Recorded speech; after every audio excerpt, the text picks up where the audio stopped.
Okay, shall we kick it off? Kick it off. Yeah. Are you going to kick it? Yeah, I'll introduce you. Okay. Well, and I'll introduce GTEC for those who are uninitiated.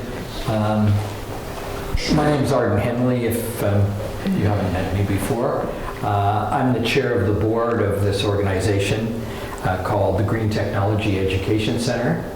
And our goal is to create a sustainable future in the broadest sense, and more particularly to inform, support, and activate communities in responding to the climate crisis. And you're a part of a program called the Neighborhood Environmental Education Project. Our thanks to the Neighborhood House, by the way, who provide space free of charge, and to the Vancouver Foundation, who have supported us. And also, at the outset, I want to acknowledge that we're gathering together here on the unceded lands of the Musqueam, Squamish, and Salish First Nations peoples. So our thanks and gratitude that we're able to be here. This is the fifth in a series of Wednesday night gatherings here at the Neighborhood House, all about different aspects of the environment, ranging from electric vehicles through heirloom seeds to what Scott will present tonight. Another part of this program you may be interested to know is the town hall. And that we created as a forum for the whole community. And we held the town hall in this neighborhood Monday night. And we had 40 people gathered together. We had some frontline environmental speakers, such as Ruth Walmsley, who's leading the action against the pipeline on Burnaby Mountain, and others. And we also did a process where we helped the community to start planning a response. So it was a first step, and there'll be a follow-up to that where we'll be more focused on an actionable plan with members of the community. And we're also going to offer a support group because many people are feeling distressed, scared, concerned, overwhelmed about climate kinds of issues. We also have a publication called the GTEC Reader, and we're working with an IT company on developing community-based environmental assessment software. So that's just a little bit about the GTEC project. We are actually becoming a much better known organization, and one of the things that our legal team has advised us is that in these kinds of situations, since we're recording them, to refer in general terms to corporate entities rather than particular terms, because what's going on these days is the larger corporations are constantly trolling the internet and suing people if they make what could be construed as libelous claims. So just for everybody's safety, we, by all means, not to limit our freedom of expression, but just to know that. In any case, enough of all of that. I'm really delighted to have my friend and colleague, Scott Lawrence, here with us tonight to share, and Tara Such as well, virtually. I guess she's there. Yeah. We got to get her back? Yeah. And to share with you what they've been developing, and I see as an important part of this story is for all of us to deepen our awareness and connection to the natural world. And Scott has been at the forefront, and Tara at the forefront of that for many years. So, Scott, take it away. Thanks, Arden.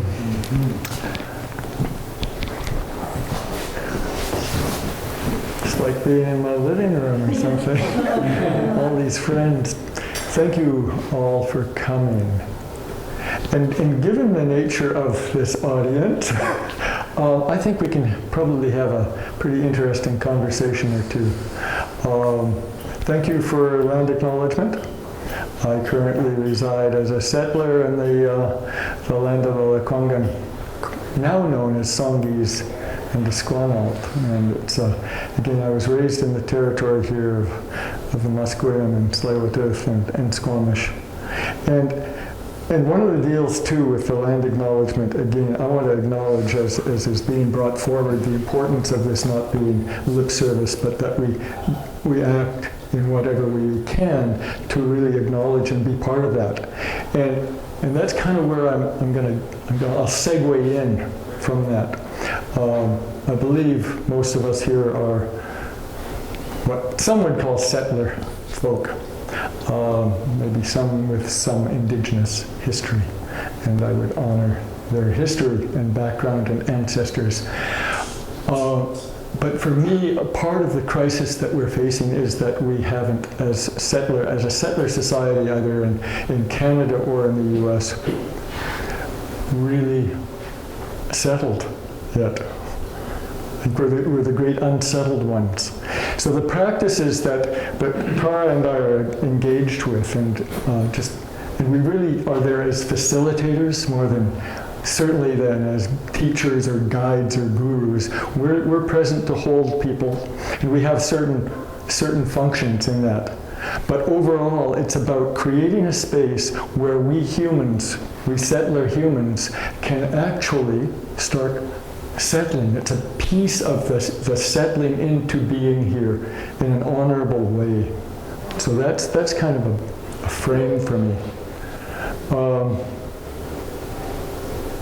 I'm going to babble for a couple minutes, Tara, and okay. then I wouldn't expect anything different. and then I want to have a bit of a conversation with you, or see what you'd like to bring in, and then we'll morph over, and Brian has volunteered to again have a bit of a conversation. So, great. And questions or engagement anytime, any one of you wants to jump in or say something, ask anything, please just feel free to do so. But I wanted to start, actually, what I came to starting with was a poem that, in a sense, it gives us a beginning point. And for me, it's kind of a beginning point because it goes back for me to high school, if not before. And it kind of marks, for me, it indicates the trajectory that we've been on. I was going to give a prize to the person who knows the poet, but hopefully some of you. The world is too much with us. The world is too much with us. Late and soon. Getting, spending. We lay waste our powers. Little we see in nature that is ours. We have given our hearts away. A sordid boon. This sea that bears her bosom to the moon, the winds that will be howling at all hours, and are upgathered now like sleeping flowers. For this, for everything, we are out of tune. It moves us not. Great God, I'd rather be a pagan suckled than a creed outworn. So might I, standing on this pleasant lea, have glimpses that would make me less forlorn. Have sight of Proteus rising from the sea. Or hear old Triton blow his wreathed horn. So we're surfing this wave that comes at least from the Romantics. Things are not going well. And even in Britain at that point, the sense of the loss of contact with the natural, the supernatural, the spiritual, the ancestors, the spirits of place, that had been lost. And that drive of the Romantics was, how do we get back there? So, I'm going to read one more little riff. This is from, I'm just sort of giving a context, if you would, kind of, giving us a boundary perhaps with some of the discussion that might arise.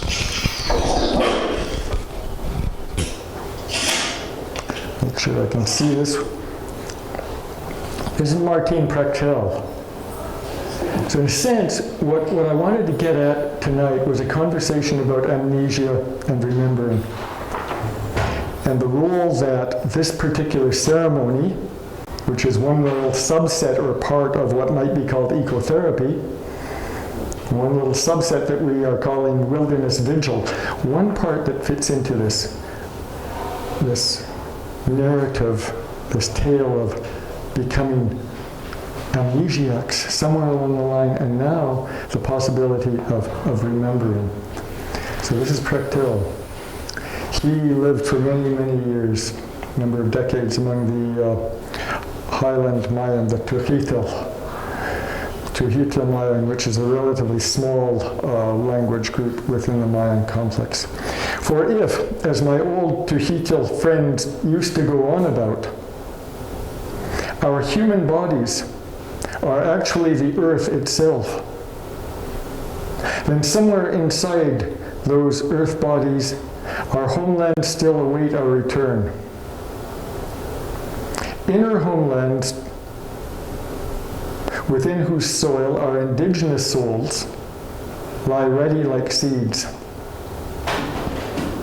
Seeds whose DNA are the big, culturally intact stories. Seeds that have waited thousands of years for the spiritual climate to shift enough to where the tears of our human grief about the day we finally remember the overwhelming magnitude of our diverse, earth-oriented cultural losses could moisten the seeds of our big stories. Again, this is language is to where the tears of our human grief about the day we finally remember the overwhelming magnitude of our diverse, earth-oriented cultural losses could moisten the seeds of our big stories, causing our indigenous memories to sprout again into well-rooted trees of remembrance, upon whose branches a never-before-seen fruit, a new possibility for humans on earth might come into sight, remembered beyond its own recollecting, into a time beyond the already known and limited imagination of the age. It seems to say that humans are most useful to the universe when they are blessing, especially when the unblessed become the blessers, and when humans give their gifts to what they can't see, when they turn the failure and grief of their losses into life-giving beauty, and when they are in love.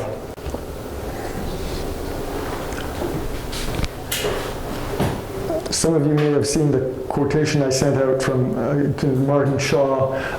This concept, and it's prevalent, and for those of us who have been dabbling in the worlds of psychotherapy and counseling, the idea of narrative, the idea of story continues to have particular power, credence, and a magnetizing quality.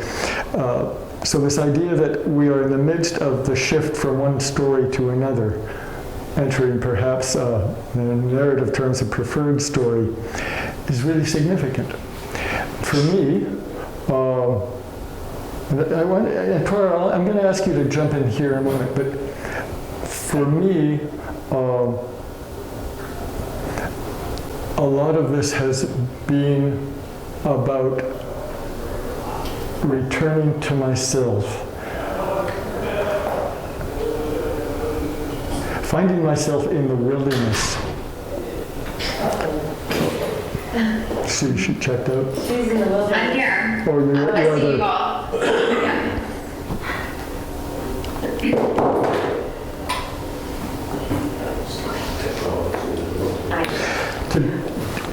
What I've been engaged with is attempting to move from an idea or concept or set of beliefs that we have about being part of this earth rather than separate from it. So we all have that idea.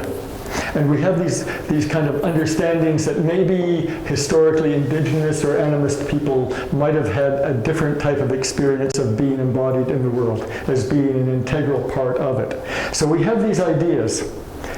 And I've entertained those ideas for going on 7 decades, I think. And finally, they seem to be becoming more than just concepts, beliefs, and ideas. And I think there are many causes and conditions that have led to that shift, which I welcome and invite on a continual basis to actually inhabit and enter into this world, to come back to it, this body where we were born. And so my sense of the vision work, the wilderness vigil, is that can be maybe necessary even, but not sufficient, set a cause or condition for coming into the world in that way. What would you say in response to that? Or you can act it out. She does this mirroring practice that we do, which is reflecting the stories back from the people who come back. And she does this non-verbally. And she's just wonderful. So maybe you should do that. Oh, gosh. I don't know if I'm ready for the virtual mirror, but I can certainly speak to my experience in relationship with what you've been talking about so far, Scott. And I really appreciated your opening, because that is so relevant for myself and why this work has been powerful to me in being a settler, in that, and I think this is a shared experience for many people, is that there wasn't really conversation in my world about cultural practices, my ancestors. And that is so often the case because, there's sort of this idea of we were just here in North America. We just were here. We don't really, the big lie, we don't really talk about how and everything that happened. So when we erase, our stories of our ancestors, our culture, that's also an opportunity to erase the injustices that happened and the oppression that happened to the indigenous populations here. So for myself, I'm very aware of how disconnected, unsettled, unsure of where to go this experience has left me in this world. And I was really thankful to be introduced to this work 8 years ago, back when I was going to City U, and I was doing my internship up at Can Adventure Education in Sayward, where they were doing rite of passage ceremonies. And a beautiful and inspiring woman, Karina Stevenson, who also has taken courses at City U, and Scott and I know her well. She said to me, she's a Métis woman, and she said to me that everybody has a birthright to connect to nature. And this was one of the most powerful things that I've ever heard, because it really grounded me in, it's okay for me to connect to nature. I get that I have this craving. I don't want to misappropriate or take traditions that are not mine to try and meet this need and this yearning that I have. And I understand why I have that temptation, but okay, let me understand this. I have a birthright to connect to nature. How do I do this? And then I discovered the work of what was the solo at Can Adventure, where youth were going out for 24 hours. Very inspired by this work, said to Scott, where can I get more of this? I love this stuff. He said, why don't you go check out the School of Lost Borders? So down I went to California, and I did my first fast down there. And it was extremely powerful. And a lot of that experience for me was very archetypal, and it was very much connected to relating to my ancestors. And I don't know that I would necessarily even have the words to describe that to you. It's also personal, and it's something that I was able to share in circle with the people who also had that shared experience of going out on the land, and having the opportunity to connect in that deep way, 4 days and 4 nights with the earth, with the ancestors, come back to a group of people who would hear my story, to skilled guides who would then mirror back, not interpret, not give advice, not change, but actually just show up as a mirror for me and hear my story. Was a very, very powerful experience for myself. And so that's what we do when the groups come back. We mirror in that way. And the symbol of the mirror is everywhere. It's everywhere in the story. I mean, we are nature. And when people go out on the land, their being, their experience, everything, it shows up in the most beautiful and synchronistic mirrors that you're often just like, this can't even be really happening. This is just magic. And so it's powerful. And I think,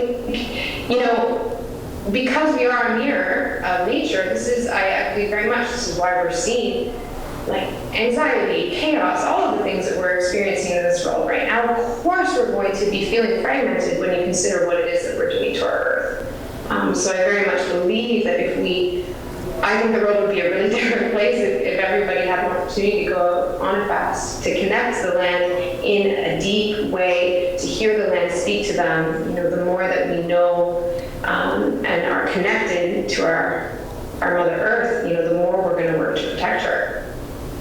The more we are in rhythm and in sync with her. So, yeah, that's my spiel. All right. Yeah. Thank you.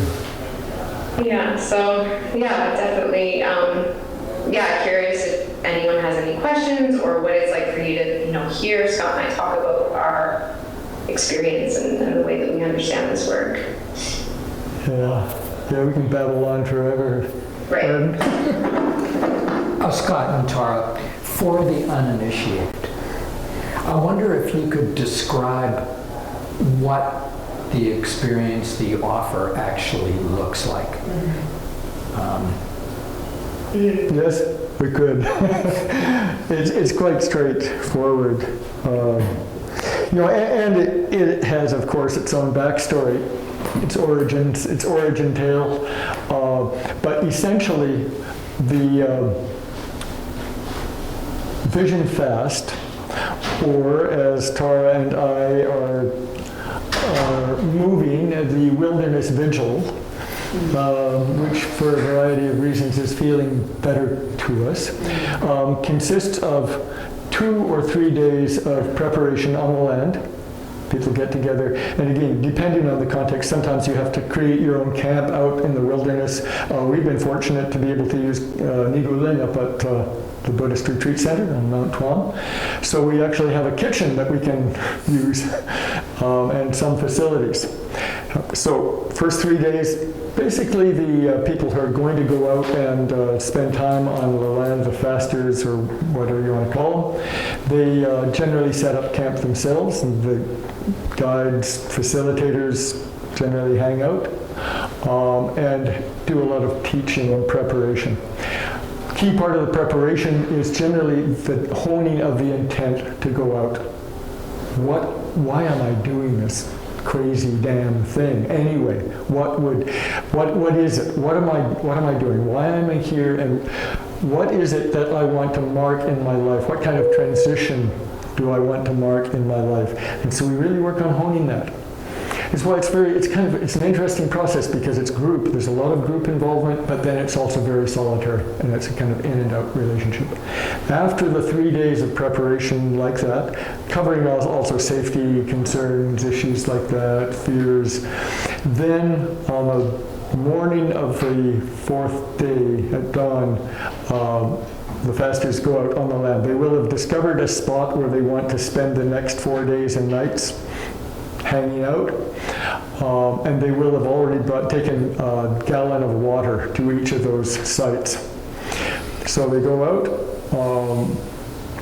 they set up their tarp, which is allowed. They've got a little camp, they set up a tarp, and then they hang out for 4 days, drinking only water.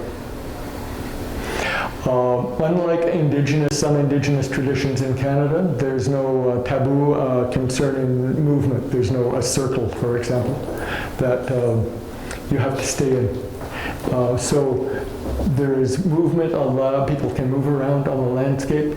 There's a lot of safety elements built into the structure. They spend 4 days. There are certain activities that are suggested as possible for the night. There's one practice called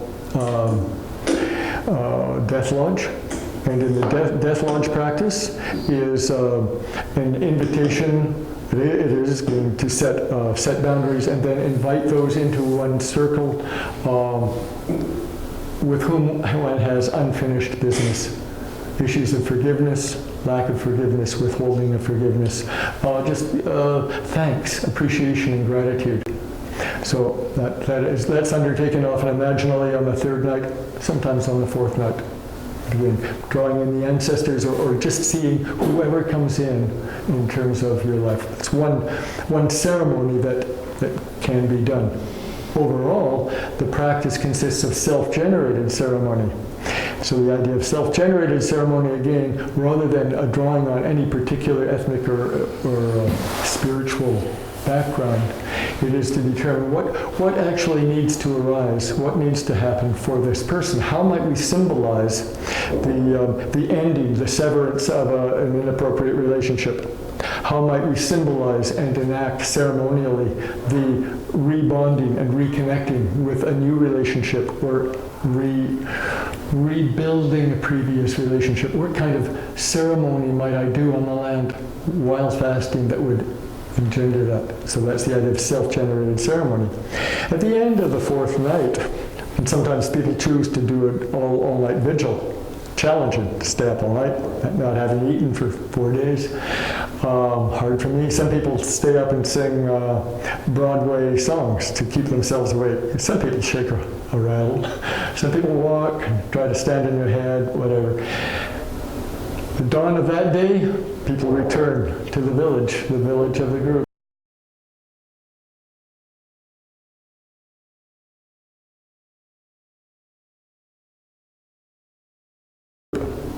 And spend the next 2-3 days, depending on how many, telling the story and having it held, witnessed, honored, and as Tara was talking about, mirrored for the person in such a way that they understand, they get that they have, they get that what they have done is real. It wasn't a fantasy. They didn't make it up. It was real. And that's basically what it does. The mirroring is that, again, that you are a real person. In a narrative sense, it brings forward and manifests the preferred identity of that person at that moment, having left the other behind. And so the mirroring is to say, yes, this is who you are now. And as I said, Tara does this often non-verbally, exquisitely, just beautiful. Others have different styles. Each guide has a somewhat different style of doing that. That's why if we're working with a mixed group, we invariably wish to work with mixed gender. Men's groups, women's groups also take place with their own magic, and of course youth groups, very different and very much more clearly a rite of passage per se. So anyway, that's the structure, and then some. Can I add to that, Scott? Yeah, please. Okay, and so basically when Stephen and Meredith at the School of Lost Borders created the format that they have, what they did is they looked at all around the world different traditions of rite of passage ceremony, and what they identified was, the most basic framework is the 3 elements, which are the severance, the threshold, and the incorporation. And so basically, we can see that when we go out on this wilderness vigil, the severance is that we're leaving our home. We're leaving the comfort of 3 meals a day. We're leaving the comfort of the people in our lives. There's a real severance and allowing space to have a real inward journey. And I particularly like that part of the rite of passage ceremony, especially for folks who, there's a theme of suicide, okay, so what is it that you are letting die? What is it that you're leaving behind? What are you going to sever from? And then go into the next phase of the rite of passage, which is the threshold. And so, when you evoke the image of threshing of the wheat, literally like the smacking, the hitting away, the threshing of this, the wheat to, expose the good and edible pieces that we want. So there's that image, a little bit of an aggressive image, a more feminine image could be the cocoon, going inward inside of the cocoon. And then finally we have the incorporation. And so that's when we integrate and we come back to community and we share our story and we incorporate the experience that we had in this rite of passage into our life. And usually after the ceremony, we highlight the first year after the ceremony as a big year of incorporation and seeing these things manifest and show up in our life, that which we claimed. We'll make a point to reach out to participants 1 year after they've participated in their ceremony and allow them an opportunity to perhaps visit the land again or do some kind of self-generated ceremony that's meaningful for them to mark this process that has happened for them. That's all. Excellent. Okay. Cool. I want to follow with a quotation from Martin Shaw, and then again see what's arising for you guys. Maybe Brian, you might have a few things. See, this fellow Martin Shaw is a storyteller, British storyteller, and he's been involved. He's been working in the same lineage that Tara and I have. He trained with a fellow in Wales who had worked directly with Stephen Meredith, who Tara mentioned, who kind of set a lot of this work in process in North America. So Martin Shaw is, again, and then an amazing storyteller, mythographer, I would refer to him.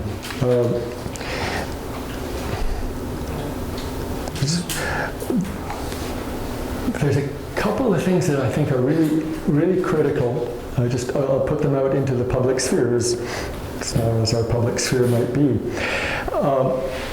People who get really engaged with this sometimes get really irritated because there are a lot of people out there who want to make money, have a career at doing this, and it's really problematic. It's really hard. People do this stuff and they just love it and say, I want to do more of this. But you really can't and probably shouldn't make a living at doing this kind of thing. It's not about making a living, and it just becomes really problematic. So this little bit from Martin refers to that a little bit. And Tara, it ties into the conversation we're having about Vision Quest. So he says, anyway, let me say a couple of things at this stage. I don't call this process a vision quest, but a wilderness vigil. And by and large, I don't find myself working with only young people. If I did, then Vision Quest may be an appropriate title. Wilderness vigil lowers expectation, something that I'm, to a degree, in favor of. It wards off those looking only for peak experience or skipping entirely between Tantra retreat and ashram. The grislier connotations of a vigil generally feel closer when I'm working with older men and women. I don't want to be accused of false advertising. Of course, I believe in questing for vision, but I've also seen again and again that what can return is too complex an experience to be prematurely tied up with a bow. The disclosures are often subtle, more of a stumbling conversation, a broken croak rather than a eureka moment. I don't want to invest too much in eureka moments, or the wild becomes the sealant for the anxious Western mind, the cure-all we unthinkingly take from. I work with people wanting to start a long conversation. And I think in our society, in our culture, this is such an important and challenging element to all of this.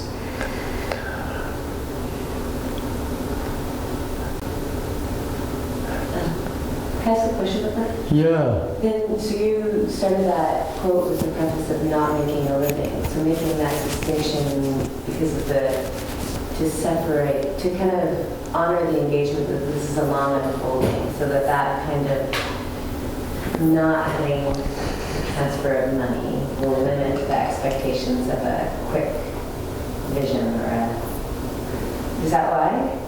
Or do you just think it's unethical? Do you understand that? Well, or do you just think it's unethical? Or to make that much money that you would call it a living wage. Well, that makes. Yeah, it wouldn't be feasible. So you're just talking about the economics? I'm talking partly about the economics, but it's also like, so it goes into the sacred economics. And I think there are probably an increasing number of people in North America and the Western world, Europe, who are probably living very enjoyable and very happy lives and not being in the market economy. I think there's a significant niche of those people who are living already in gift economy. I will never be there, although I would love to be. But those possibilities, if, to the extent that that becomes a reality, then working within that domain, that's where we're headed. That's the more beautiful world in our hearts we know is possible. That's why this stuff is so interesting, because it's just a marked shift out of the struggle, the daily struggle for legal tender.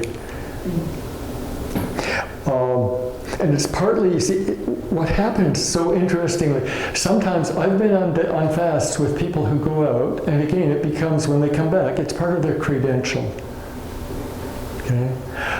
It's something else that they can add and say, I've done it, and I can offer you this wonderful product. And this is where the question of cultural appropriation comes in significantly. But as I was trying to suggest, like that sense of moving to become more embodiedly an animist or a Buddhist animist or whatever, to actually experience that. Again, it's not about a eureka moment. And often to market this, there's a sense that you have to market it as a eureka moment or something that you can consume, because that's the setup. And it's very problematic, because when you're out there sitting bored out of your mind in the third or fourth day, you don't really know why you're there anymore. Some people do want their money back, but generally not. But they come back, and there's no way of describing the shift in experience that's taken place, because a lot of it isn't verbal. It's not going to be either taken in or expressed. It happens in the body. Right. It can be measured in the world in a way of exchange. And it takes time to percolate. That's why in this tradition, as Tara referred, the incorporation, the coming back, doesn't take place like that. It takes place over the following year. And over that year, some of what you've experienced starts showing up. And it's taking place largely on a somatic, but it takes place on an imaginal level as well. It's exciting. It's very exciting work, very challenging, and fasting is not for everyone. It's interesting breakdown who wants to. You say vision fast. Oh yeah, go without food. Go lie on the ground. Go lie in the dirt. Nobody to talk to. No cell phone. Do that for 4 days and 4 nights. Oh yeah, sign me right up. It doesn't appeal to everyone, even to start with. Unless they think they're going to get something out of it. But you're not going to get something out of it. Ideally, you're going to give something. And that's what's really cool. You realize that that's what's going on. It's not about what you're going to get. It's what you're going to give.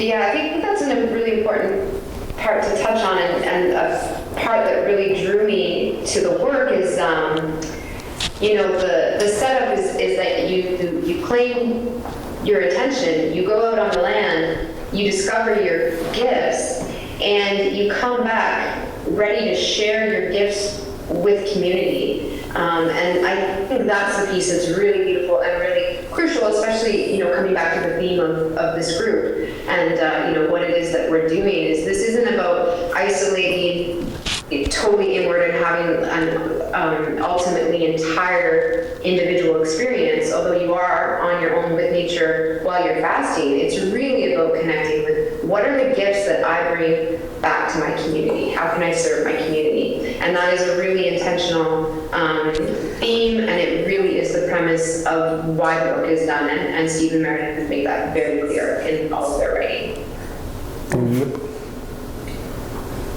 Yeah. Can you, Scott and Tara, picture a portal from community? You know, and I'm placing it in the context of this meeting we held on Monday night, where there's heartfelt desire to better serve the planet and future generations, but at the same time, lots of confusion, lots of very different ideas and perspectives. And I'm trying to imagine if it's possible, or wonder how it's possible to open a portal from that kind of situation where there's a very diverse membership. You know, not a room full of therapists, or a room full of poets, or a room full of cultural people. What portal would it be possible to open? Tara, any comments? Yeah, well, I mean, what comes to mind, and we haven't touched on this because this might take some time, but, you know, before, when we're working with the participants, we're working through the 4 shields of human nature, and you know, those can be seen. It's similar to a medicine wheel. It's, you know, the directions. There's the mental, emotional, physical, spiritual world, and all those things. And we look at each shield, and we look at the gifts in each one of those shields. And the shield that comes to mind for me is the North Shield, which is, you know, the place of mental strength. It's winter, it's responsibility, it's adulthood, and it's about the importance of structure, and that we need structure in order to hold all of these other pieces. So I have so much appreciation for the structure in terms of when we get together, we're in circle, and we're often using talking pieces, and we create a lot of structure and containment in terms of how this process take shape, and how people speak and when they speak.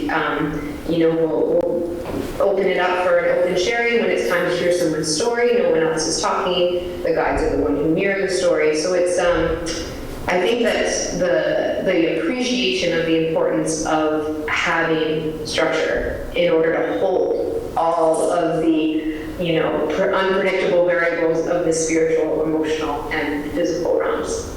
That's what comes up for me when you ask that question. Following that, I mean, my sense of North then is in the North, the creation of structure. For me, linking that to Arden's question is what structures might be created? Is it about creating certain structures that create a portal as such? I don't know. My sense is that the nature, my sense of the question is about how to make this practice accessible to other people, again, in this case, who might be recognizing this climate emergency or the straits in which we find ourselves, to make such practices more readily available to them. I think that will vary significantly from community to community, I think. One of the things around access to this type of work generally is a perennial issue, and that is the engagement of youth.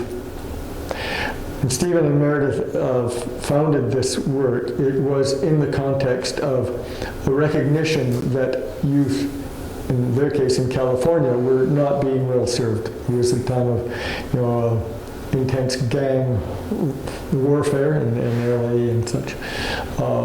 And it became apparent, I mean, they carried with them that meme of, well, if only they were initiated, then we wouldn't have this problem. So that's where they were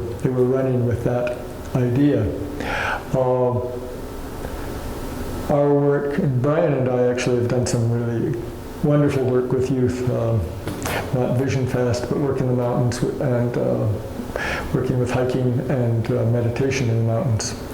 And again, we see how critical these, if youth are engaged, how absolutely meaningful and significant these practices are. But to access with issues about risk management and such, and insurance issues, to be able to find institutions that can create a space, facilitate this, because high schools, most logical, community centers also second, but so throughout North America, guides, people who've been doing this work have struggled with this issue. How do we actually create the context? So it's partly also in terms of youth, actually creating communities, and again, this could happen through community centers, but I mean, our society things are just so fragmented. I mean, that's one of the issues that we come up against.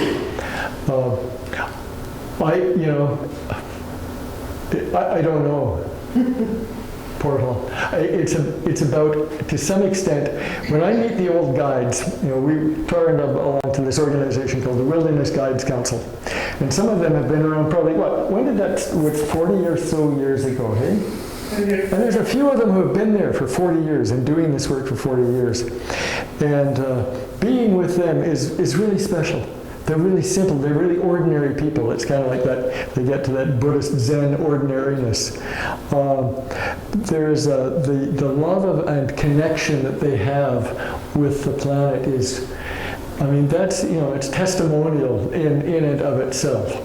So that's largely how it works in terms of how people come to this. But with the climate crisis, I mean, I think where your question takes me is very much in terms of the idea of resilience, that this practice actually is potentially so helpful, not only in a kind of immediately therapeutic sense, but also in that sense of shifting the story. And shifting the story brings in a whole new perspective to whatever activism the people might be engaged in when they come back. I really believe that there's a kind of somatic or ontological shift that can take place that alters how people engage with the village when they return. You come across a person who's been in the forest, you might say, "Oh, what are you doing here?" That's the story of Jumping Mouse altogether. The story of Jumping Mouse is all about the little mouse who hears the roaring. There's something out there that I got to check out. So this stuff's been around, and it's widespread. So I suspect if someone hears the call, they'll find the raccoon to take them to the river. Tara? Yeah. I agree. I think one of the things that came up for me while you were talking to around, just showing up and doing the work and holding all of the diversity is just, Meredith has said always, your first job is to love the pastor. So just love and compassion are really important pieces to this work. So, when someone is sitting in front of us sharing their story, that's the first thing, is just love them. Whoever they are and whatever their journey is just love and compassion and really seeing them.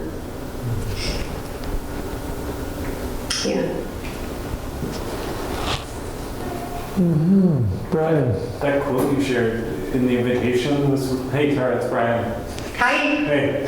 Can you see him? What's up? That quote you shared was really interesting. I was thinking about it today about rather than us telling stories about the earth, us listening to the story that the earth is telling us. Mm-hmm. Is there anything you can let us in on about what the earth has been whispering to you in these ceremonies? Good question. Are you able to convey it in words? In words now. You want words. Or emotion. Holy shit. Like, what's it telling you? I know. And yeah, it's easier when I'm sitting outside, face to face with people Yeah, have just shared a life experience. Yeah.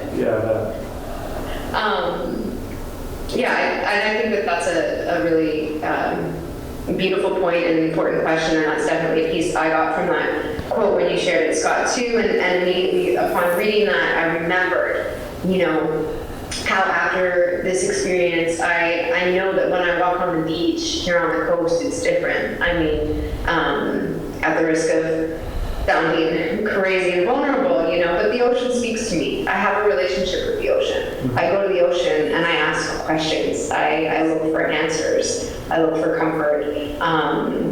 In those conversations, the ocean has also told me concerns. And shared concerns and fears with me, and I've incorporated those into my life. I think about when I've been fasting, the interactions and conversations I have with little bugs, with trees, the way that a branch will wrap around the tree, the way that a rock is sitting on the earth. It's an attunement that I had not discovered. I always enjoyed nature and thought nature was beautiful, but it certainly has taken me into a different relationship with nature. And still, one that can easily be forgotten. So I know for myself, Scott mentioned the Wilderness Guides Council. That's an important connection for me. I'm going back down to the School of Lost Borders for the third time in March, but I have to carve out these opportunities for, when I get to go up to Mount Tuam with Scott and Diane. That's an important time for me to reconnect. And right now it's like busy. It's work. I'm not there tonight because I've got these things I have to do tomorrow, and I forget. And this has been an important ceremony and an important group of people for me to have in my life, because I will make a point every year to have really intentional time where I'm diving back into this work. Thanks, Tara. And for me, what comes out of all the possibilities is a young pine up on the Clackamas Ridge up from Ellensburg in Washington. And often when I go out, usually it's usually in the second day, I don't usually make it to the third day, when I'm overcome with grief. And I just sob and wail and spend a long time wailing and rolling in the mud from my tears. And up on the Clackamas, there's this young pine, and I was overcome by the sense of what we humans do. And it's not that we log, for example, but that we do it without any sense that when we take that life, we take this tremendous, marvelous, incredible being.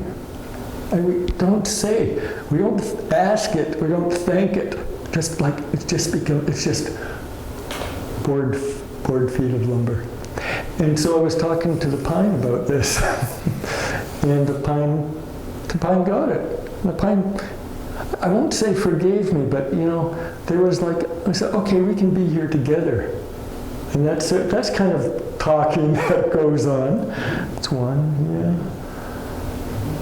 I thought about hanging out with a rattlesnake for some time and singing to the rattlesnake.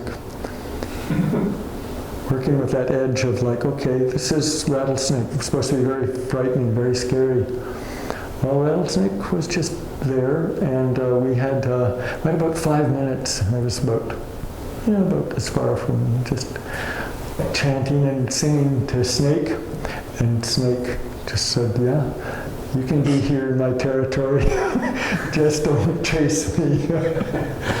So the thing about hanging out there for 4 days and 4 nights too, you actually start seeing what's going on around you. And there's a lot going on. Like you start seeing more clearly? Mm-hmm. You start seeing more clearly? Yeah. You see clearly. And I think there's actually physiological elements to that as well. There's a tremendous book entitled The Transformational Power of Fasting, found in Brunner, who lays out a lot of the both physiological, psychological, spiritual elements of fasting. So there may be some of that, but it's kind of a slowing down of time, and you're just hanging out. You don't have any schedule. You don't have to cook any meals. You're just hanging out. And so you start to attend, certainly by the third day, for me, and it varies so tremendously for people, but for me, by the third day, I'm actually starting to really notice things and hear things that I hadn't seen or heard before. There is an acuity, I think, that develops, again, partly in relationship to the fast. But again, it's really that sense of, another word that we haven't used so far yet, Tara, but in talking about the severance, the other word that arises is submission, which is a central part, again, of the traditional rite of passage in the threshold, that you're actually submitting. And I think in that submission as well, in that process and practice, the submission itself opens you to the environment in a new and unfamiliar way. But submission is like really key, and it shows up in so many ways. Some people go out and, not many, but sometimes people think about food the entire 4 days. And I'm really fortunate because I don't tend to have that particular problem. I got manifold others, but fortunately that one doesn't arise. But it seems that, again, the thinking about food becomes a distraction. It becomes a way of holding on. These patterns are all ways of holding on to our identities that we have set out to sever from and say goodbye to as we can become and enter into something else. And so all of these patterns, they show up. And so it's kind of like wrestling with the angel or whatever. You're wrestling with the patterns that show up. And when you part of the wrestling is the submission and recognizing and surrendering rather than in carrying on the conflict that's happening inside. And finally you submit and the conflict dissolves.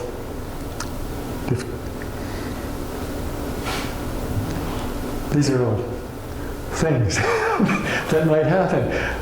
The stories are manifold. For every person who's gone out, there are so many stories. And that's what's also so cool about this, hey? Oh, yeah. Catching the stories. It's such a treat to be actually so present.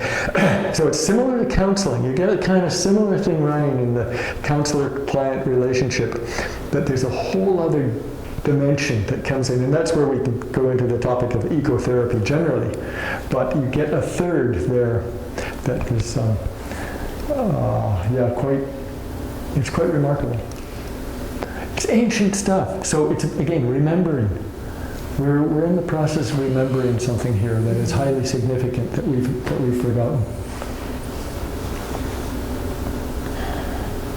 For those who are unsure of whether they want to go through this process, or they don't have the time to take, or they won't be able to take time to go to these retreats, what would you suggest for them to do maybe at home, or like other forms of meditation that you suggest that they can do to kind of start reconnecting with nature again? Well, it doesn't take a lot of time. I mean, for me, I'm curious about what Tara has, but it would ideally there's a container of another person or community who is aware of what's going on,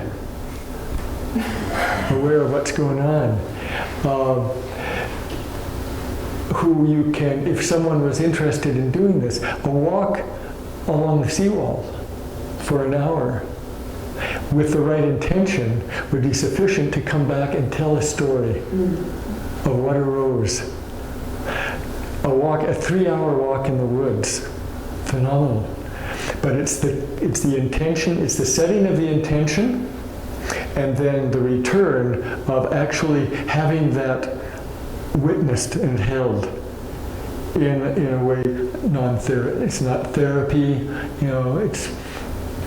it's simply holding your story in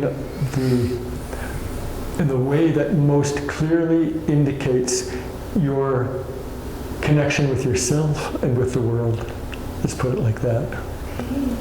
So you can do an hour, 5 minutes out, but intention, marking it. That's what agrees. Tara? So Scott, intention, experience, attending to experience, and then witnessing, having someone witness your account of your experience. Yep. Do I have that right? Yeah.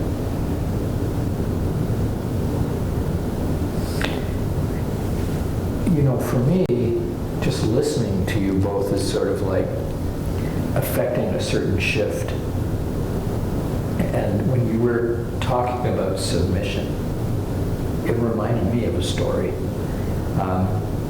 Years ago, I visited a monk who was on a 12-year retreat in a cave in Headley, near Headley, in between Vancouver and the Okanagan. And there's a river that runs through there, and there's some caves up that river, and that's where he was. And so the project was to sort of visit him and take him some food. The thing that I found interesting was that there was he used a lot of canned food because he didn't have a refrigerator or any means of storage other than canned foods. And he had become preoccupied with making things out of the tin from the cans. So he got caught up in making very intricate containers out of the tin from the cans that held food. And it was like what you were trying to tell us about submission. It became a preoccupation. It became a distraction. You know, a way out of, you know, the acute boredom of there being nothing to do but some kind of repetitive meditation practice, but even beyond that, just the incredible boredom of being there in a cave by a river with no one else and nothing to do, day after day, season after season, you know. But anyway, more importantly than the story itself is the fact that, you know, listening to you began to evoke that, and I can smell the river and hear it and see the situation having just listened to you. Yeah. Cool. Yes, I remember those days. Brian, anything else come to mind for you? Share something. Maya, As please. you were talking, and hi Tara. Hi. I really appreciate both of your experience. But you know, I was remembering when I was a child, I could go and hug a birch tree. I grew up in Finland. And I could, as I was hugging the tree, the sap went through me, and I could feel it moving through my body. I don't know if I made it up. I was very young. I don't know if I had the concept of making it up, but you know, it was, or whether I made it up or not, it was quite an amazing experience. I still can feel it, the sap moving through me and around the tree. And I really don't have anything else to say about that, other than it was amazing, the unity with nature. And I'm just wondering, you know, kids probably would seem to kind of by nature have this ability to connect with nature and all living things. We may teach them not to, or we may rob them out of that experience through I don't know, civilization, putting them to school, teach them how to see the world when they probably innately have a way of seeing the world in a very, very, I don't know, very organic way. You see, you brought Birch into the room. I did. And when she arrives, she doesn't need a lot of talk about her, does she? She's just there, and she's one of your ancestors, right? So you've got, like, that's the shift that is upon us, that is necessary, is that we, again, remember, like, the birch is actually with us. It's not like, again, some board feet that's maybe, who knows, she's still there. But it's like reconnecting, reanimating the world. And our tendency is not, we're so trained to, again, create some kind of distance from that. But I want to thank you and honor you for bringing birch. And we could probably sing her praises. You may have some words that would praise birch. I don't know, it's just nice to hear that it's here. I really don't have any other, it was just so natural, and it's still, I can feel it. I have been hugging birch trees after that, but I never had that kind of experience again. It was very, very different. Maybe I had it for a time then. But I just love to think that the birch is here. But here she is. And yeah, there were many other birch trees that is surrounding the house where I grew up in, and they are now over 100 years old. Some of them have needed to be taken down, and I mourn them all. I understand now why I mourn them no longer being there, because it seems that everything has changed. The climate even around them is different now. Which of course it is, but there's this felt sense that it's very, very different. And I mourn them no longer being there. See, this is good, because again, going out on the land in this way gives us a place where we can mourn appropriately, where we can grieve appropriately. Prechtel, in his book, The Smell of Rain on Dust, has a remarkable chapter on going to the ocean and allowing the ocean to hold their grief.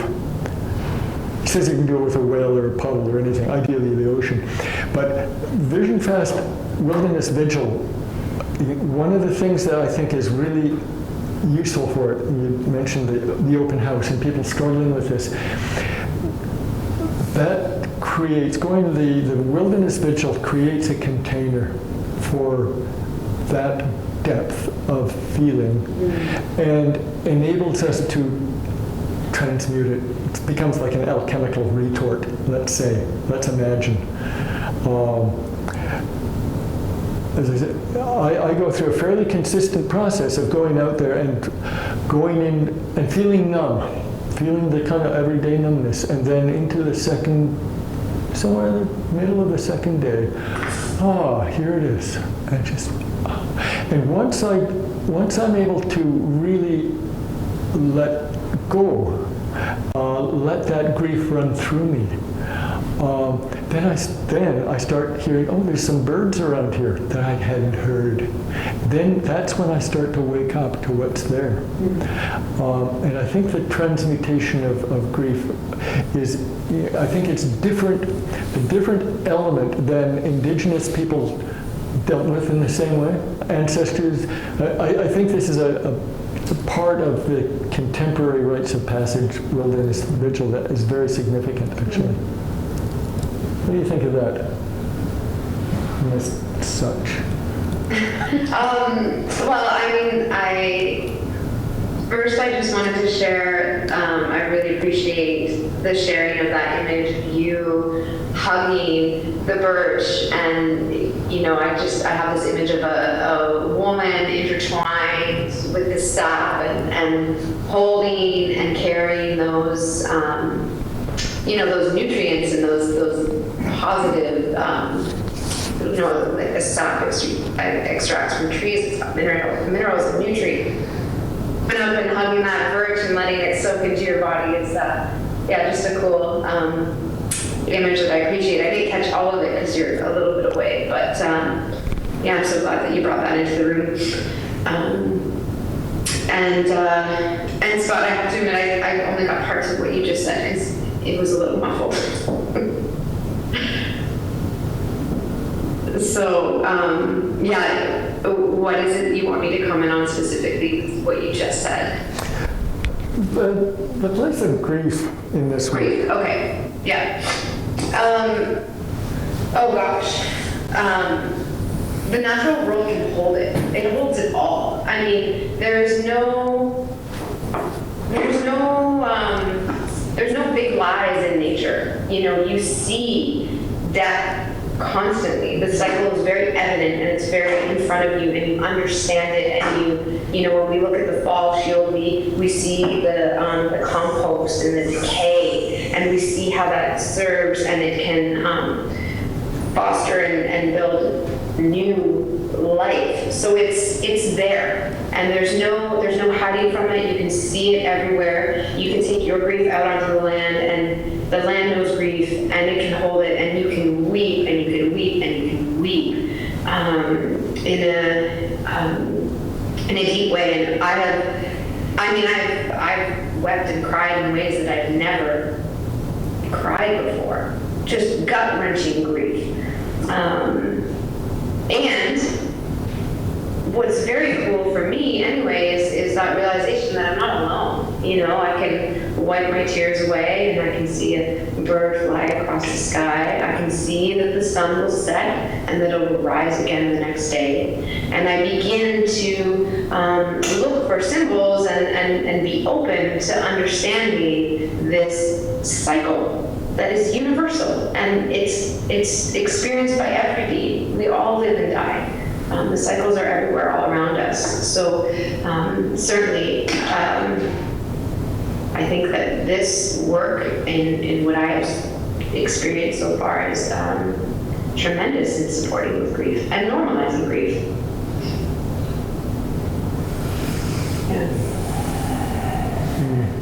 Yeah, it strikes me, grief as well, but when you mention also this question of aloneness, because I think that's also very much a contemporary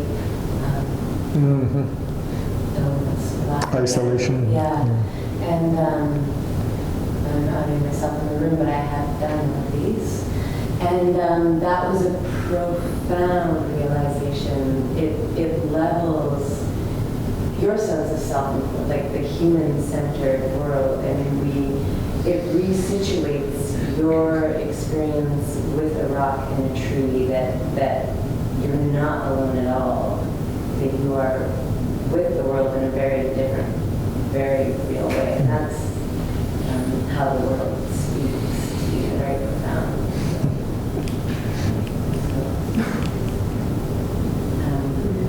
This is my daughter Alwyn, for those people who haven't met her. Yes. Who has an opening tomorrow night at the Museum of Anthropology. Big party out there. Where I will feel very alone, but No, you the won't. rest of the world. But yeah, that is a really big piece, I think, Yeah. in what the world tells you. Did you have any other comments or questions, reflections on the babble so far? No, it's a pleasure to hear. Actually,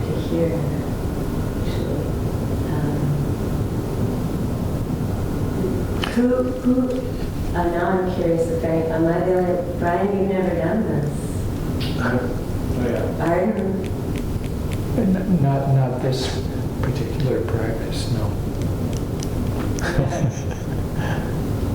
Yes, so Alwyn, I was honored to put Alwyn and my grandson Ty out together up in the Stein River a few years ago. It was just myself, so ideally there are two of us, but it was myself, and we went up. It was salmon spawning time, and it was cold and damp the whole time, but they did 4 days and 4 nights in the Stein with the mist coming down, with virtually no sun whatsoever. I mean, the sun rose above the canyon for like 5 minutes per day or something. But it was remarkable and very. It was a privilege to do it with my daughter and grandson. Yeah, and had its, it was wonderful to do that. I think they probably would have gotten more with more competent guides. But it was very good. It was very good. Our grandson tried to escape after the third day, my grandson, but his father wouldn't come and pick him up, so he spent the fourth day and thinks back on it fondly. He actually came with me one day to one presentation over City U and over in Langford and talked about his experience. But, yeah. So any other questions or thoughts? What reflections that have been arising? Steve, what's up for you? What have you been hearing over Well, I mean, in a way, I was very interested in your point is how to, like what you talk about is very few people go through the experience. And even trying to carve that space for our mass population is not going to be realistic. And that's also partly tied to there's a really negative side of the youth activism around climate change and the reality of I guess environmental destruction by humans is the alienation and depression. Like one of my neighbors said, I teach at North Main part of the time, and his daughters were in North Main, and we have some very active people around social justice and climate change. And the good part is the students think about it, but the bad part is that they think about it really hard, you know. So finding ways for things to happen, for them to both get that connection and also be able to be in the regular life, because that's where most of us will be, and then to have some form of activism come out of that the best solve for my soul is activism, not that I'm particularly active, but so I pull garbage out of our garbage bags and write signs and do little anti-prop posters and confront children for mixing up their recycle. So that, I think, is a really, not to say it's a task for you folks who do, you know, really incredibly interesting thing and people get to go on it, but for us and for people like you guys to think about how do we bring this into ordinary life? Because what you do is in a way a special life. It's not a 12-year or an 8-year or a full year retreat, but even a full week. It's a lot. It's massive. Yeah. And particularly for young people, because I won't go into it, but we've done this through sort of indigenous rediscovery camp experiences, and even from that, it's a really big struggle of like getting kids away from their music devices, and you know, because you have to clear away all that space to make it possible for the focus to come on to other things. But the one thing that we did think that I think could be incorporated is we sort of would. I always love rocks anyway on the beach, and the beach, you know, like you have a rock and you have what we call the spirit space that we would go to in this camp setting. And then they tried to say, well, you can't let the end of the 7 or 8 days of the camp be the end of the experience. You have to let that experience be able to go with you, you know, in the life because really your life is not in the camp, it's away from the camp. And that's the hard part, because you start off with the best of intentions and very quickly slide. So that when you talk about the follow-up, both the intentionality and then the follow-up a year later, where you try and reconnect with that and reminding people that the practice is ongoing and that it has both a reflective and an active component.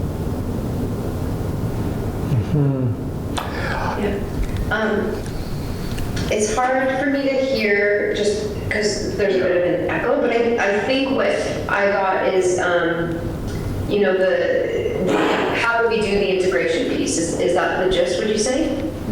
How to access, I think, more. How to access the integration? No, just how to access the practice. Again, I guess it's our It's the portal. It's how do we create Make it available. a 4-dimensional portal between what we can do on top or of mountains? bridging of 4 days versus, I guess it's your question of, it's the same question, the 5-minute walk. Like, what does that look like, the 1 hour walk with the mirroring? That's not therapeutic. I'm curious about that distinction. I guess this is the question. Yeah. But I don't know it has an answer. It's actually a question that the Wilderness Guides Council has been struggling with for 40 years. For sure. It's endemic. And then how do we do it so that we're not just doing the same thing that humans always do, which is go out, which is why you don't want to monetize it, but then to extract experiences from nature, because that's quickly what will happen. It does. It can. I personally, as I framed some of my comments this evening, that sense of moving from a concept into an embodied relationship also very much involves a continual deepening and sense of the reality of an ancestral realm. The reality of the spiritual, that the earth isn't imaginal, it's a spiritual, it's alive. Right. And there are, it's not like there's ghosts or something like that, but the world is much richer than we have been led to believe. Mm-hmm. Especially the ancestral piece is, again, so significant. And you see, I think that's the thing with the portal. I think the portal may be creating itself as we're moving along. It's very interesting. So genealogy and its availability on website through ancestry.ca and blah, blah. You see, that's opening a space in which the ancestors are starting to become real again. And I think the portal comes along with that, to understand again that it's like we are so invited. There's the isolation piece and the loneliness. Our culture, the way it's framed, is generally on a campaign to hold us in that sense of atomization. Back to William Blake, the mind-forged manacles I see walking up the street. People then stuck. Romantics already saying, okay, there's something going on. Well, it's that much more intensified here. The hegemony of the culture, the way it forms us as atomistic individuals. Once we begin to conceptualize and then actually step out of that into a sense of, I am here as a result of thousands of generations of humans, of Homo sapiens who've walked this earth. And they each had names, and they each had realities and histories and a life going to the stream and the river. Thousands of generations that bring me here.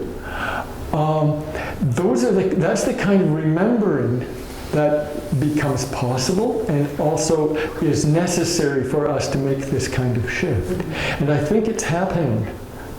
I think, maybe there is such a thing as evolution. Some people disagree. Sometimes I look around and say, I don't think so. But actually, there is a possibility that there is something going on and that the portal is actually being created whether we want it or not. That we are actually being invited to wake up and move into a new story. And I think this is part of it. Tara? Yeah, I guess, for myself, so is it basically coming to, how do we get people to be aware of this and come up to these programs? Is that? Okay. So, for myself, it's just been so much trust. This isn't, I feel as though I don't have a struggle with being concerned about this or worried about this, because there's been this real beautiful way in which this work has unfolded for me. I always, I actually have to say I really appreciate this opportunity to have a conversation about it, because it's not something I market. It's not really, I've never really done marketing for it per se, but I just, the work is so sacred to me that I have a trust that when it's offered, those who feel, who are called to it are going to show up. There's just a lot of trust in something sort of greater than I am, or more than I can understand. So I really lean into trusting that. I'm also really thankful that along with this work, I also work with Outward Bound, and I'm often on expedition doing different programs with adults and youth and getting outside. I find that every job I have right now is allowing great opportunity to do alternative programming outdoors, and there's a lot of freedom and opportunity. So from my perspective, things feel really hopeful and rich and evolving. So I have a lot of trust and a lot of openness, and there seems to be a momentum that's happening that I see. So I guess that's just my perspective. Yeah, I think my question is not so much, how do we get people to do what you're doing? It's more, there's something about what you're doing that seems to me very important. Right. What you're doing is a practice that deepens one's connection to the living world and the way in which we're a part of it. And when you ask a question, often the answer starts appearing, and that's what's happening for me. And so far, in answer to the portal question, first of all, this is the portal opening. It's taking place right now. Mm-hmm. So it was satisfying for me to realize that. Good. Welcome to the portal. Beyond that, there's always the power of stories. I mean, we're capable of being moved by experiences that others have and we don't have, but in the form of stories we can share in that experience. So I can see, as I develop the town halls and so forth, being careful to include accounts that come from this realization in this world, this work. So that's helping me to see. And then there was another element that came. So is it Maya? Yes. So my guess is that the great majority of us have a forgotten experience of birch or squirrel or lake or mountain, from a time when we were more open. And that getting in touch with that experience is another way that the portal can open.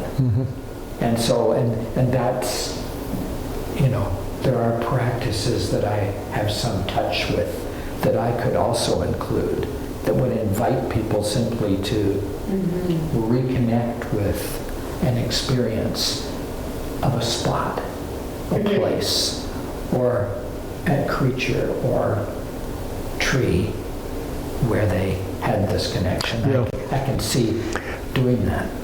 Yeah, I think that's really significant. There are many ways into this reconnection and remembering. That's it. Yep. Yeah. No, absolutely. This isn't the sort of way. That's not to underestimate the importance of what you're doing, by the way. Because, see, what you're bringing forward in the portal that we have here is the incredible inspiration that comes from your direct experience, and you're giving us access to that. So I'm very grateful for that. So another element is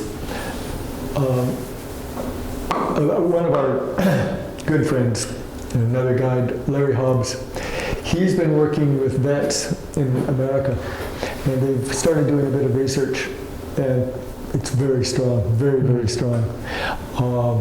But even there, in that context, you'd think, through VIA would have a ready audience, but it's still challenging to get the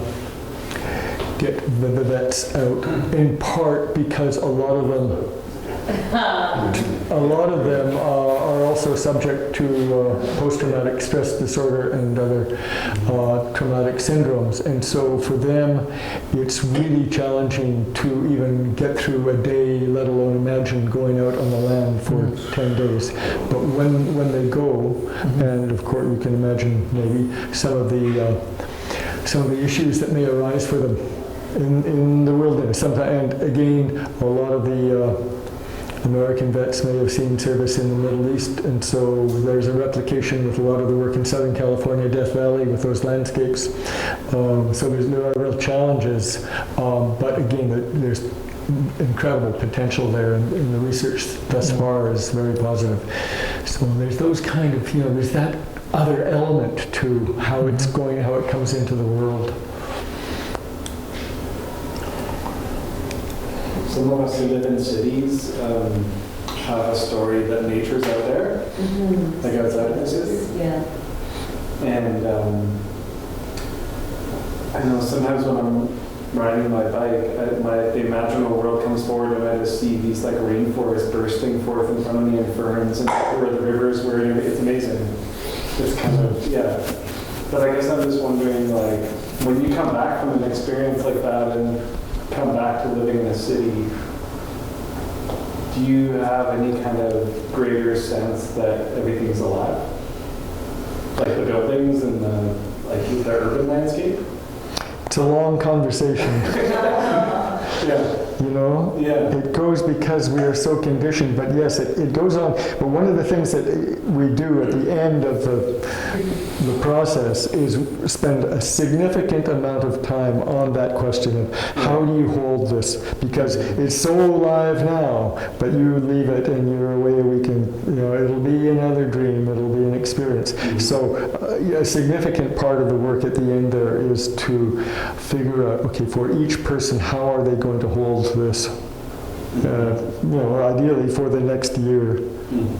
And that's one of the ways to encourage them to hold it is by framing it as not just a weekend event, but it's actually an ongoing, unfolding experience. So that's part of it. There are many ways to try to hold on to it. Yeah. But it's a big deal. I mean, that's the deal. It's like the village or city and the forest, and they are two different worlds. And then there's the between, there's the borderland.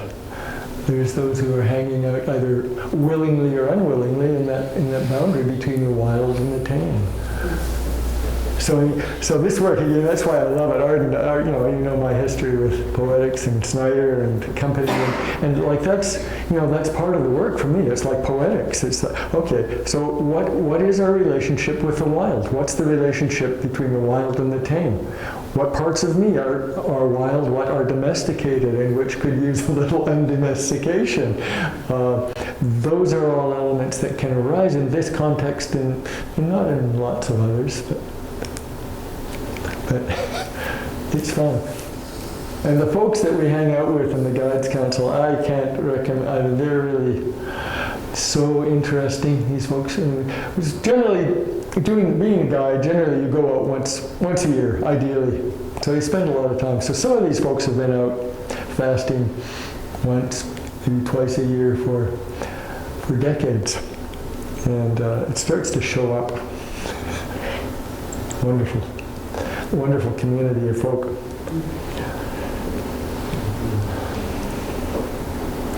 Well, anything else coming up for you, Tara, out there on the coast? The rest of the West? Well, I'm definitely thinking that there's quite a few links that we can share after this for anyone who is more interested in learning more. There's been a lot of interviews with Meredith.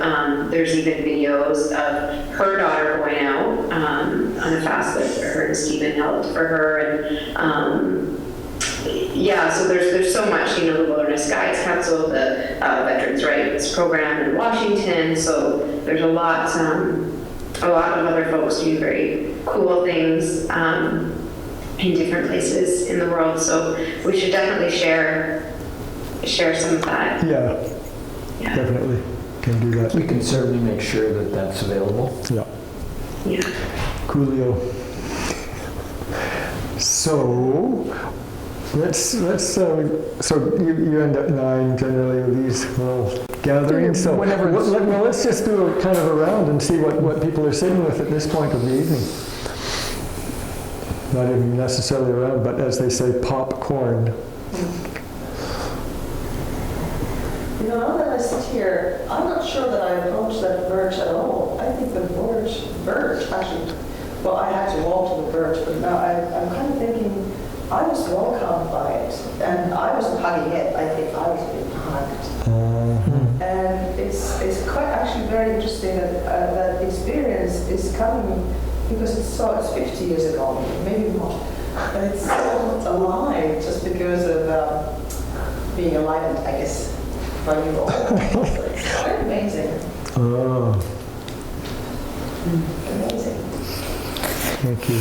Beautiful. Thank you.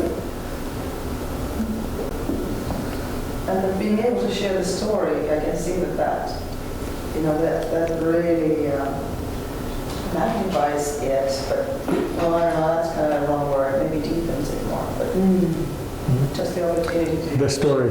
Yeah. It's absolutely essential, actually. I know people who, many people hear about like a vision quest or something like that, and you can do that. You can go out and not eat or drink or whatever for however many days. You can do that on your own and maybe get something from it. But if you're not held, if you're not mirrored, it just disappears. It disappears a lot anyway, but the mirroring is really one of the most, if not the very most significant elements of the whole process. People come and they tell their story, and then how that works, it's usually a person has about 20 minutes. And we say, okay, so what happened out there? You can tell the story in a linear fashion or metaphoric or as it arises or whatever. Tell their story, 20 minutes. And then Tara and I will huddle quickly and say, do you want to start? Do you want to take this one or shall I? And we decide, and then we mirror for 10 minutes that story in our own way. And after the process, it's not uncommon for the person to come and say, I had no idea that's what happened to me. There's a sense of, they say, well, I didn't think anything happened. Is that a pointer in the middle of the screen? That's just see mouse. I moved your mouse. Yeah, I didn't think anything happened, but now I get it. So it's so important, and I have done it with people who have gone out previously, and maybe weeks afterwards they'll come and we can talk. And the mirroring, it doesn't necessarily have to be right after, but in the group context of the way we work, it's highly significant. But the mirroring itself is really important. And what is really nice about Scott and I as a team, you probably noticed Scott is older, I'm younger. He's a male, I'm a female. It's a really great balance because we see different things and we offer different experiences with the participant. So it's really valuable to have that yin and yang in the guiding relationship. Yeah, very cool. And we also didn't mention, Scott, that we mirror for intention early on, which is, so when the group comes together, they've had an opportunity to write us a letter where they've talked a little bit about their intentions, or where they are in life, what's going on for them, why is it that they're called to do this. So they get an opportunity to do that early on, and we get to read those letters, and we begin to know the participants before they arrive. And then when they do arrive, we get together in a circle, and we have an opportunity for them to share with the group. And the way that we mirror in that process when we're mirroring for intention is we're asking them questions, and we're getting curious. We're seeing the four shields of their story. Maybe we're probably noticing a shield that we're not hearing much talk of, so we might intentionally ask about elements of that shield, whether it be mental, spiritual, physical, emotional, or childhood, or whatever that might be. So we can ask them some questions, and then they share their intention with the group, and and they have an opportunity to examine that further, or fine-tune it, or alter it in any way. And then they go out, they do their fast, and then when they come and share their story, we call that mirroring for empowerment. So that's where we're hearing their story on the land, and we're mirroring it back to them in a way that is empowering.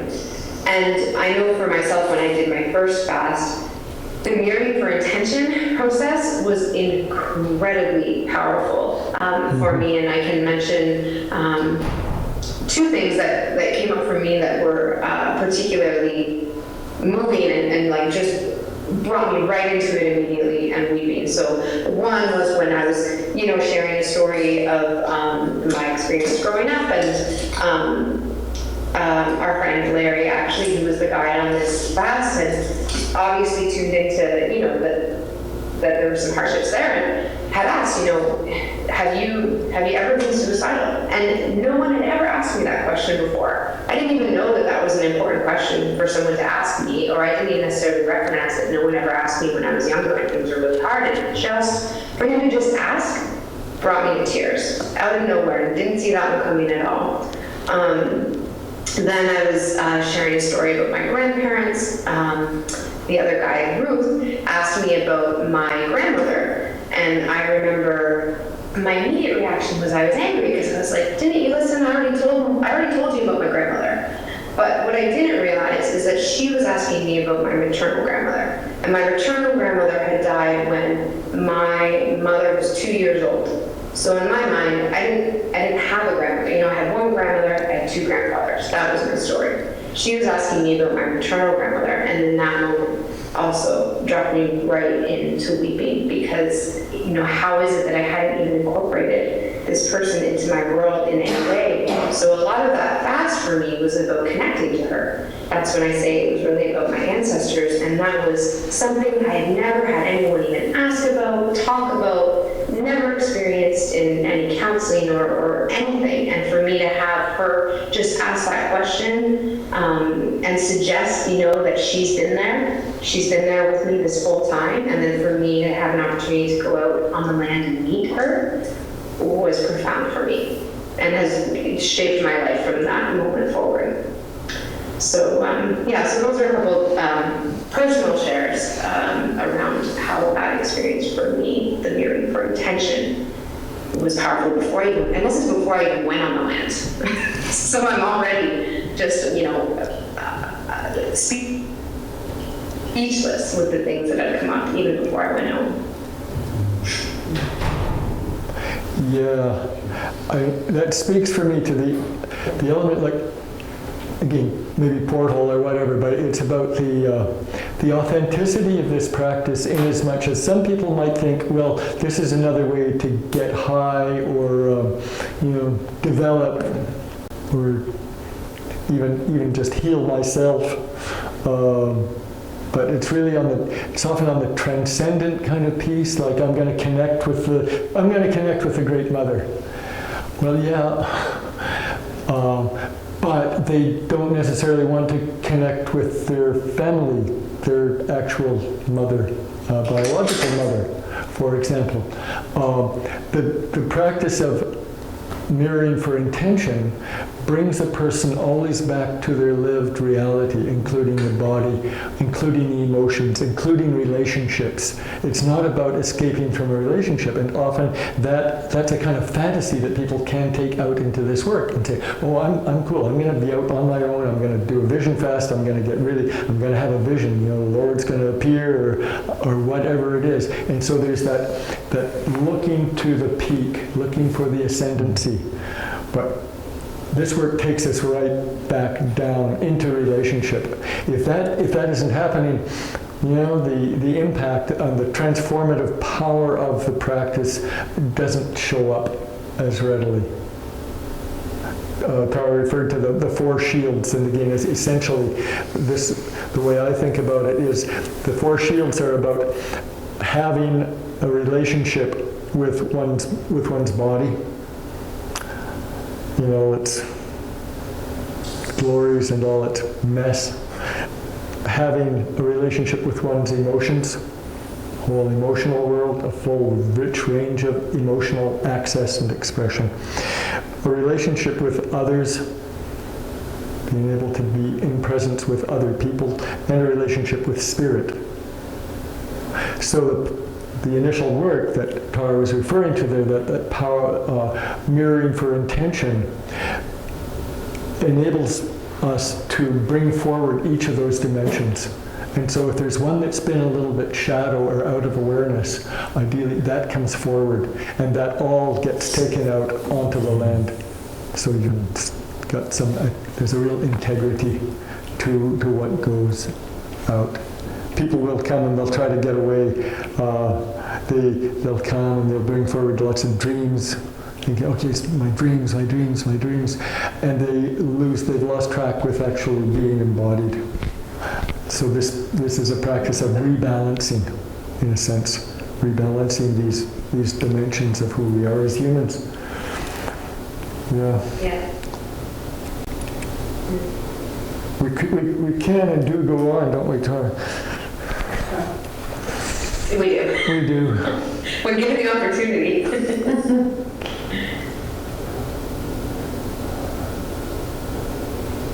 Anything else? Any other questions arise? Comments, reflections, trees. I think for me, there's this element of mystery here that's like delicious. And because like when it comes to climate change, there's like what's known and there's what we need to do about what's known, right? Like limiting carbon footprints and deciding which kind of technologies to abandon and which to take up. There's knowing, right? But then there's just such value in not knowing too. And I just think about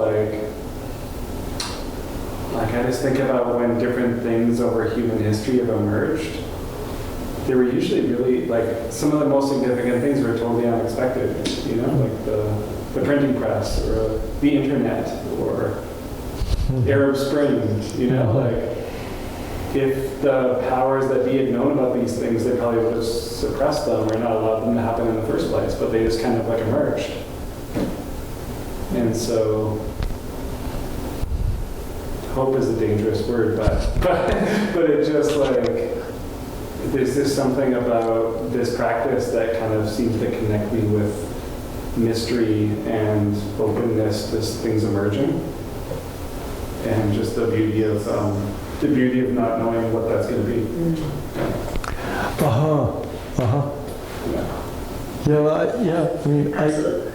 I could go all kind of woo or esoteric or new age and say, oh yeah, this is all happening.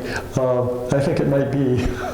I think it might actually, again, in alignment with that sense of just the serendipitous nature of the internet opening up the interest in ancestral traditions. Because again, as settlers in North America, we're really, really in the muck on that one. Really, I mean,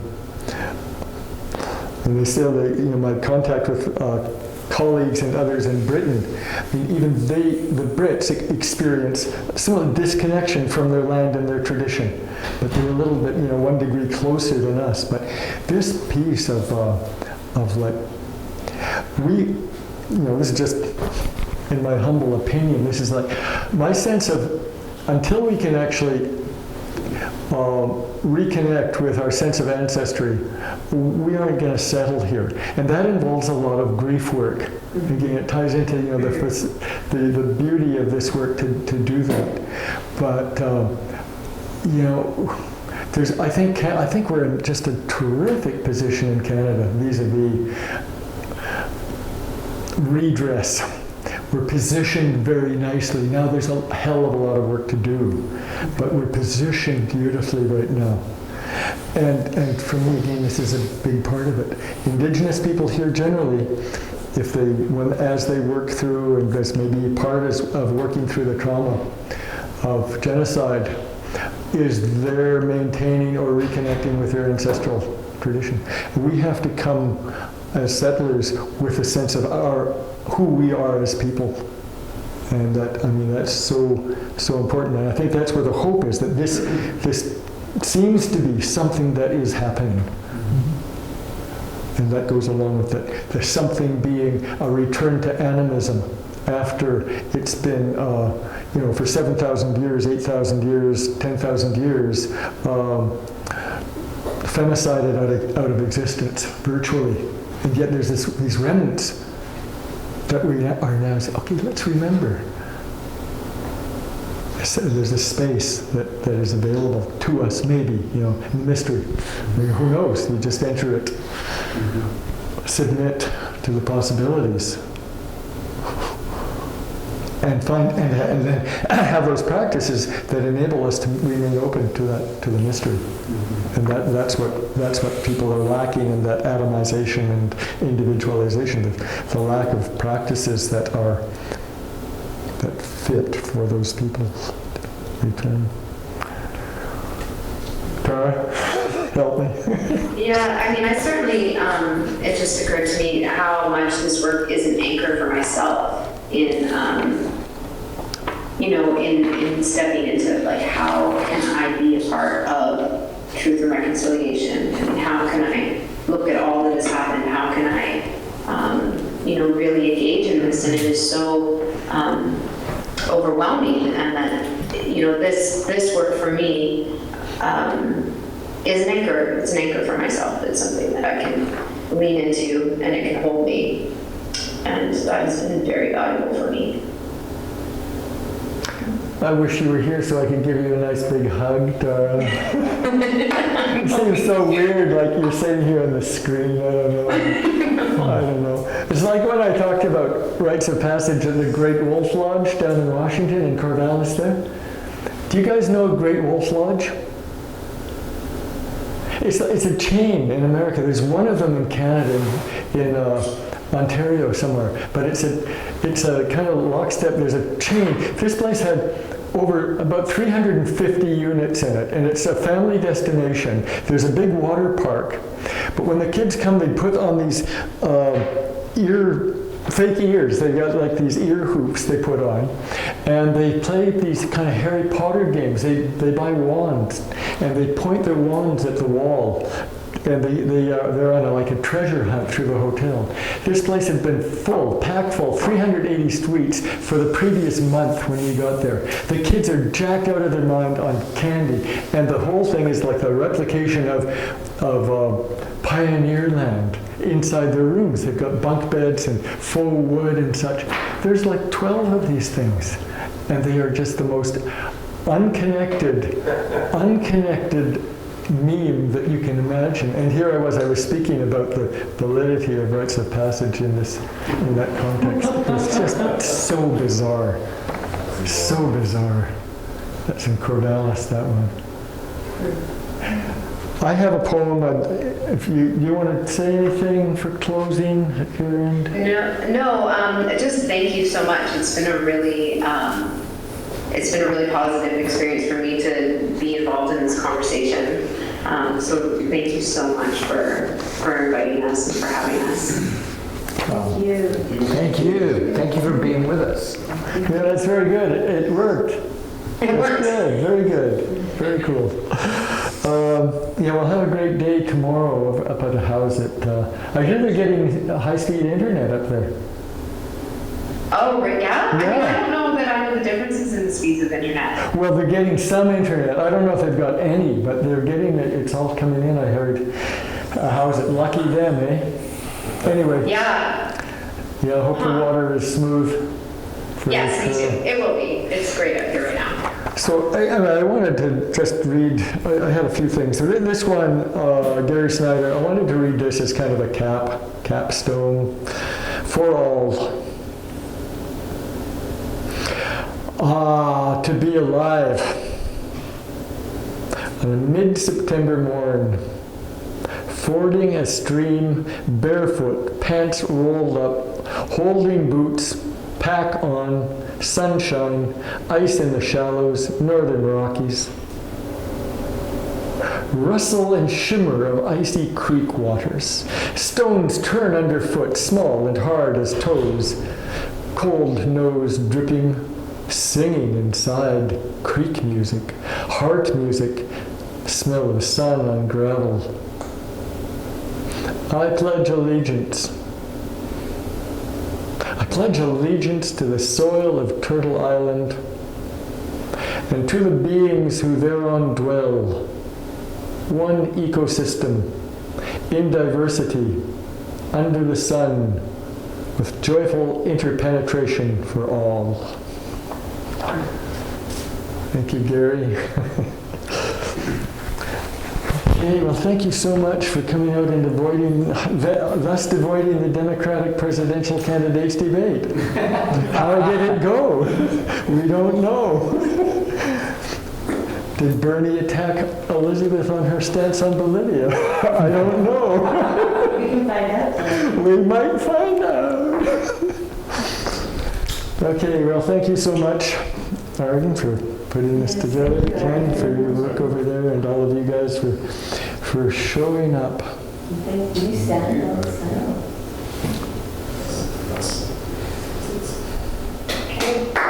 Okay. Sweet things. See ya. Bye. Talk soon. So long. I'm gonna hit the big red button. See ya.